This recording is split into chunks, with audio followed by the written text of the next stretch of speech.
18 বছর ভাগ্য ভাই আমার, মানে 18 বছরটা এটা আমার ভাগ্য ভাই, মানে আল্লাহ আমার তোর এই ভাগ্যটা ছেড়ে দিতেছে ভাই।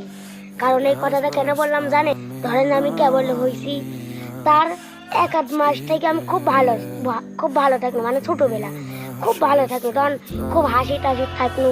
তো 1 মাস হয়ে গেল, এর মধ্যেই দেখে যে মুখ সব কালো হয়ে যাচ্ছে, মানে ওই কিরম বমি টমি হচ্ছে, সমস্যা হচ্ছে।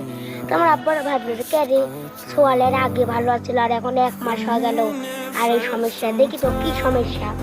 তখন ভাই আসলে বড় ডাক্তারের কাছে নিয়ে গেল।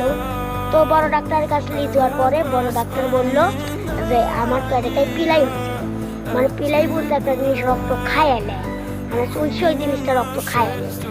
আর দেখবেন যে অনেক ভালো ভালো মানুষের রক্ত কণিকা দুইটা, একটা নষ্ট হয় একটা বাড়তি হয়, আর আমার বলে একটাই। ওই ডাক্তার বলতে আমার একটাই খালি নষ্ট হয়, মানে বাড়তি হওয়াটা চাই নাই।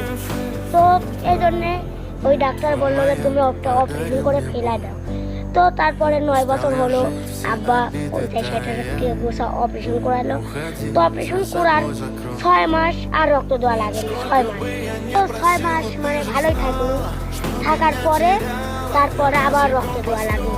তো আসলে কি হলো তারপর ওই আবার আরেক ডাক্তারের কাছে গেল। তো আরেক ডাক্তার বললো যে আপনার ওটা